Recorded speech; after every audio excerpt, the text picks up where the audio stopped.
අපි අද කතා කරන්න යන්නේ වාතු කර්මාන්තයේ හදවත වගේ දෙයක් ගැන. ඒ තමයි ශතවර්ෂ ගාණක් තිස්සේ යකඩ උණු කරන්න පාවිච්චි කරපු කියුපෝලා උදුන. මේ ක්‍රියාවලියේදී ඇත්තටම හැම පොඩිම දෙයකට හැම විස්තරයකටම ලොකු අවධානයක් දෙන්න ඕන. ඉතින් අපි බලමු ඒ තීරණාත්මක තොරතුරු මොනවද කියලා. හරි. දැන් මේක බැලු බැලමට පේන්නේ සරල වාණි කුළුණක් වගේ නේද? හැබැයි මේ පෙනුමට රැවටෙන්න එපා. මොකද මේක ඇතුලේ වෙන්නේ සෙල්සියස් අංශක 1700ක ගිනි කන්දක් පාලනය කරනවා වගේ වැඩක්. ඉතින් හිතන්නකෝ මේ උදුනේ තියෙන හැම කොටසක්ම, හැම වංගුවක්ම, හැම සිදුරක්ම හදලා තියෙන්නේ අන්න ඒ මහා ගිනි ජාලාව එක්ක වැඩ කරන්න. මෙතනදී පොඩි අත්වැරද්දකටවත් ඉඩක් නැහැ. හලයි මේ යන්ත්‍රය හරියටම තේරුම් ගන්න නම් අපි මුලින්ම ඒක කොටස් වලට වෙන් කරලා බලමු. එකින් එක කොටසකින් මේ දැවැන්ත කාර්යයට ලැබෙන දායකත්වය මොකද්ද කියලා හරියටම දැනගමු. කියුපෝලා උදුන කියන්නේ සරලවම කිව්වොත් ලෝහ උණු කරන්න හදපු සිරස් සිලින්ඩරයක්. හැබැයි මේ සරල බවත් අඩු වියදමත් ඒ වගේම ඉහළ කාර්යක්ෂමතාවයක් නිසා ලොව පුරා වාතු කර්මාන්තේ නැතුවම බැරි උපකරණයක් බවට මේකපත් වුණා. මේ තියෙන්නේ උදුනේ සම්පූර්ණ රූප සටහන. අපි දැන් කතා කරන්න යන්නේ හැම කොටසක්ම මේකේ ලස්සනට සලකුණු කරලා තියෙනවා. ඉතින් මේ රූපය අපේ මග පෙන්වීමක් විදිහට මතකයේ තියාගමුකෝ. හරි. උදුනේ සැකිල්ල දිහා බලමු. පිටින් අපිට පේන්නේ මිලිමීටර් 6 ඉඳන් 12ක් විතර ඝනකම වානේ කවචයක්. හැබැයි ඇත්තම ආරක්ෂකයා මේ මුළු ක්‍රියාවලියම වීරයා ඉන්නේ ඇතුලේ. ඒ තමයි තාප ප්‍රතිරෝධී ආස්තරණිය. මේක හරියට ගිනි පලිහක් වගේ. මේ ගඩොල් ට්‍රට්ටුව නැත්තම් අර අධික උෂ්ණත්වයට මුළු වානේ කවචයම දිය වෙලා යන්නේ කිසිම වෙලාවක් යන්නේ නැහැ. ඒ තරම්ම මේ විස්තරය තීරණාත්මකයි. ඉතින් උදුනට අවශ්‍ය දේවල් එතුරට දෙන්නේ කොහොමද? ආරෝපණ දොරින් අමුද්‍රව්‍ය දානවා. හැබැයි ලෝහ උණු කරන්න තරම් ප්‍රචණ්ඩ තාපයක් ඇති කරන්න යතුරු තියෙන්නේ ටූයවල. මේ නොසල් වලින් අධික පීඩනයකින් වාතය පිඹිනකොට තමයි උදුන ඇතුලේ ගින්න නියම බලයකින් එවිලෙන්නේ. මෙතනදිත් වැදගත්ම දේ තමයි මේ වායු සැපයුම ඊටාම ඒකාකාරී වෙන්න ඕන එක. ඇතුළට දේවල් දැම්මා වගේම එළියටත් ගන්න ඕන. හැබැයි එකට නෙවෙයි උණු ලෝහය පහලින්ම තියෙන විවරයෙන් පිටතට ගන්නවා. අපද්‍රව්‍ය එමත් නැත්තන් යබොර ඊට ටිකක් උඩින් තියෙන විවරයකින් ඉවත් කරනවා. මේ උස මට්ටම් දෙකේ නිර්වදිතාවේ ඊටාම වැදගත්. ඒ වගේම ආරක්ෂාවට ඉහළින්ම ගිනි පුපුරු නිවනයක්ත් තියෙනවා.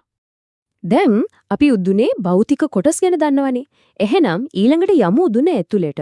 මේ ගිනි කුළුණ ඇතුලේ රසායනික සහ තාප ක්‍රියාවලිය සිද්ධ වෙන කලාප ටික හරියටම හඳුනා ගන්න. උදුන ඇතුළත කියන්නේ එකම උෂ්ණත්වයක් තියෙන තැනක් නෙවෙයි. ඒක ඉහළ සිට පහළට පැහැදිලි කලාප හතරකට බෙදලා තියෙනවා. ඝන ලෝහ ද්‍රව්‍යයක් බවට පත්වීමේ පරිවර්තනය හැම පියවරක්ම සිද්ධ වෙන්නේ මේ වෙනස්ම කලාප හතර ඇතුලේ. පහළින්ම තියෙන කෝව කලාපය. මේක හරියට එකතු කරන ටැංකියක් වගේ.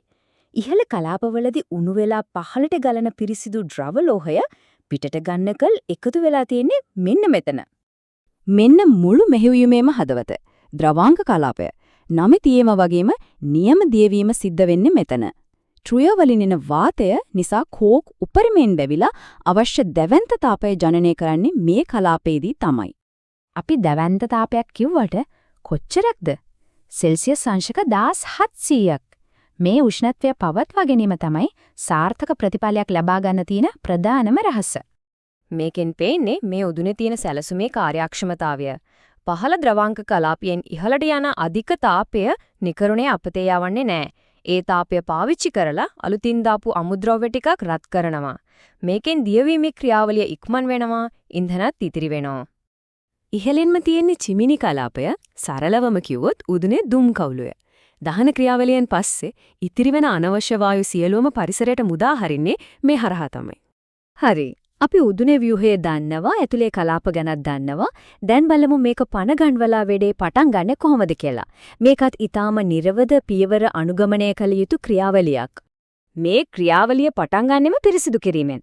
හැම වතාවකම පරණ අපද්‍රව්‍ය ඔක්කොම අයින් කරලා සිලිකා වැලි සහ ගිනි මැටි මිශ්‍රණයකින් ආයමත ආස්තරණය කරනවා. මේක හරියට ශල්‍ය කර්මයකට කලින් හැමදේම සූදානම් කරනවා වගේ වැඩක්. මොකද මේ සූදානම් වීමේදී වෙන පුංචිම වැරද්දක් වුණත් පැය ගානක වැඩක් අපතේ යවන්නට ප්‍රමාණවත්.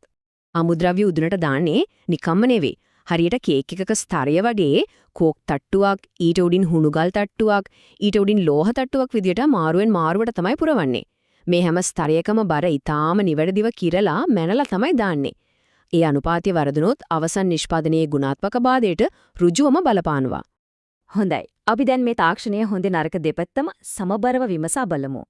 හැමදේකම වගේ මේකෙත් වාසි වගේම අවාසි තියෙනවා. මේ සටහන දිහා බැලුවම පැහැදිලි කියුපෝලා උදුනේ පිරිවැය අඩුකම සහ සරල බව විශාල වාසියක්. රසායනික සංයුතිය පාලනය කිරීමේ හැකියාවත් ඉහළයි. නමුත් වැඩිපුර ඉන්ධන අවශ්‍ය වීම සහ සමහර වර්ගයේ යකඩ උණු කරන්න බැරි වීම වගේ අවාසි තියෙනවා. ඒ නිසා නූතන කර්මාන්තයේදී අවශ්‍යතාවය සහ නිෂ්පාදනයේ ස්වභාවය අනුව තමයි මේ උදුන තෝරගන්නේ. ඉතින් කියුපෝලා උදුන කියන්නේ යන්ත්‍රයකට වඩා එහා ගිය දෙයක්. ඒක බලයයි සියුම් බවයි අතර තියෙන පරිපූර්ණ සමබරතාවයක්. ක්‍රියාකාරකගේ පළපුරුද්ද නිර්වදිතාවය මත තමයි හැමදේම තීරණය වෙන්නේ.